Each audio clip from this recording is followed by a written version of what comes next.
20 जनवरी और 21 जनवरी का दिन कुंभ राशि के लोगों के लिए कैसा रहेगा।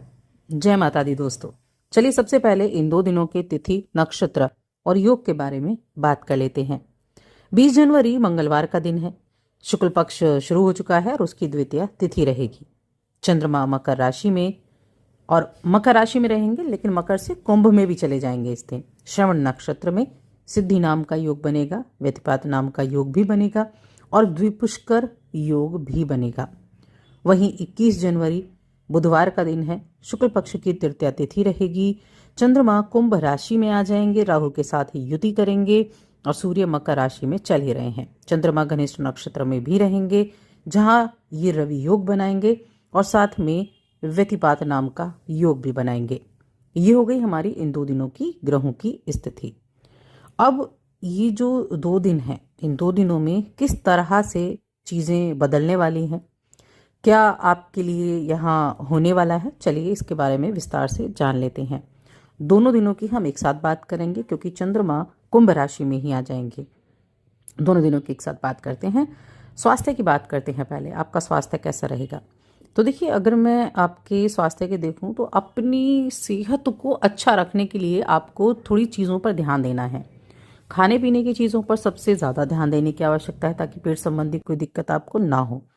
और देखिए, जितना अधिक आप हेल्दी फूड खाएंगे ना, कभी कभी हो जाता है कि आप बाहर का खाना खा रहे हैं, लेकिन हेल्दी फूड को ज़्यादा प्रेफर करें ताकि आपका स्वास्थ्य अच्छा रह सके। कुछ इस राशि के जातक जो अपने आप को बहुत थका हुआ महसूस कर रहे थे, कुछ मेंटली भी थोड़ा सा प्रॉब्लम आप फेस कर रहे थे, तो उन चीज़ों को आसान बनाने का प्रयास करें, यानी कि कोशिश करें कि आप उनसे बाहर निकल सकें। अब देखिए, चंद्रमा जो है वो आपकी राशि में आ जाएंगे, ठीक है। राशि में कुंभ राशि, जहां राहु है, राहु के साथ युति करेंगे, तो ये हमारी थिंकिंग पावर को बढ़ा देता है।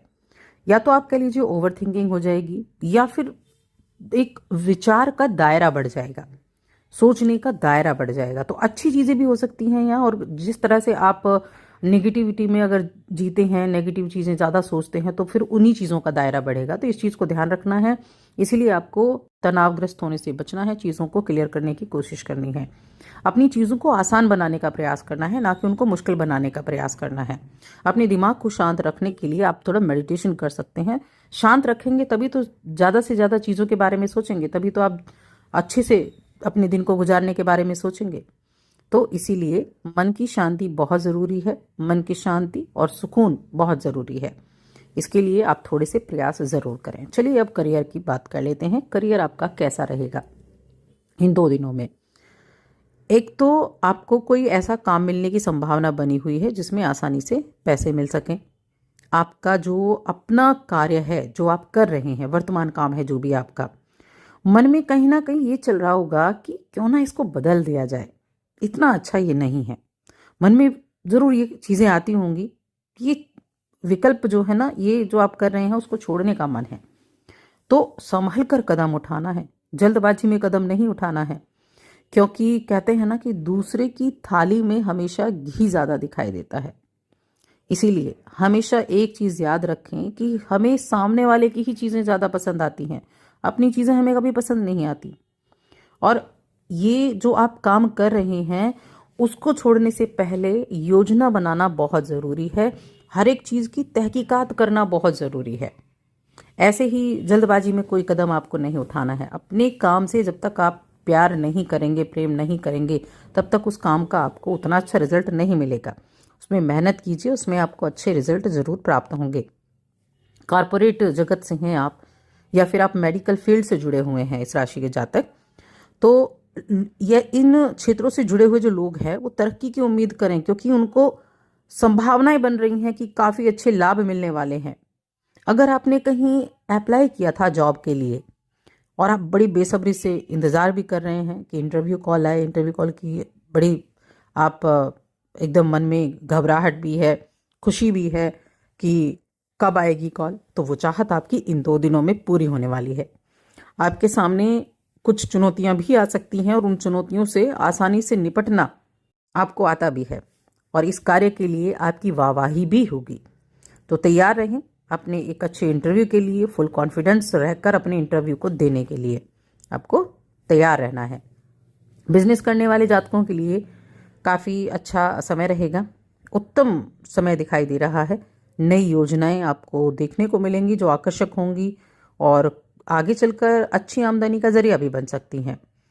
आपके पास जो खाली वक्त होगा उसमें आप कोई एंटरटेनमेंट के कार्य से जुड़ सकते हैं, जैसे कोई सीरीज़ वगैरह देख ली, कोई मूवी वगैरह देख ली, तो इन चीज़ों से भी आप जुड़ेंगे।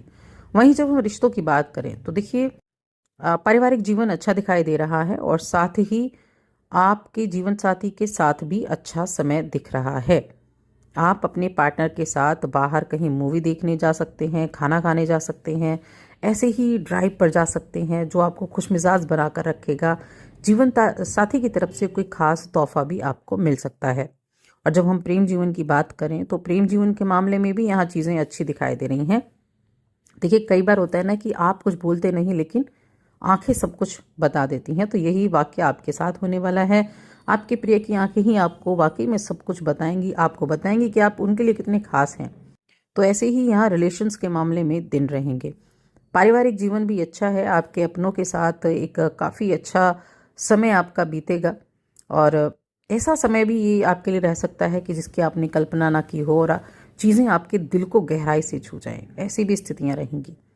तो रिश्तों के मामले में ये दोनों ही दिन बहुत उत्तम रहने वाले हैं। तो देखिए जब आपको आनंद की प्राप्ति हो, चाहे वो आप अपने माता पिता के साथ हैं, उनका प्रेम आपको मिल रहा है, या आप अपने कार्य के जरिए है, तो उस पल को खुलकर जिए।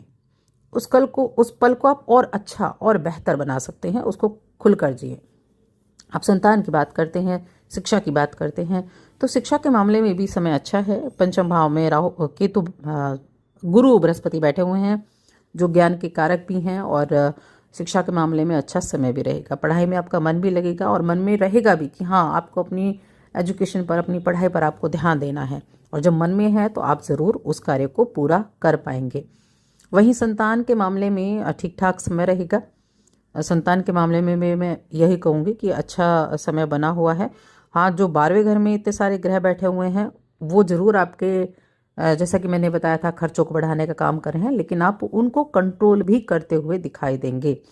शनि की जो स्थिति है वो उन चीज़ों पर थोड़ा सा कंट्रोल करने के लिए भी आपको प्रेरित करेगी, और जब प्रेरित किया है तो एफर्ट किया है तो रिजल्ट तो मिलेगा ही मिलेगा। अब उपाय की बात करते हैं। उपाय आपको क्या करना चाहिए? तो आपकी राशि में चंद्रदेव बैठे हुए हैं, राहु के साथ युति कर रहे हैं। मेडिटेशन सबसे बेस्ट है आपके लिए। ओम नमः शिवाय मंत्र का जाप आपको करना चाहिए, बहुत अच्छा रिजल्ट मिलेगा। और शिवलिंग पर जल अर्पित करना, शिवलिंग का अभिषेक करना भी आपके लिए सबसे इम्पोर्टेंट रहेगा। तो बस आज की इस वीडियो में इतना ही।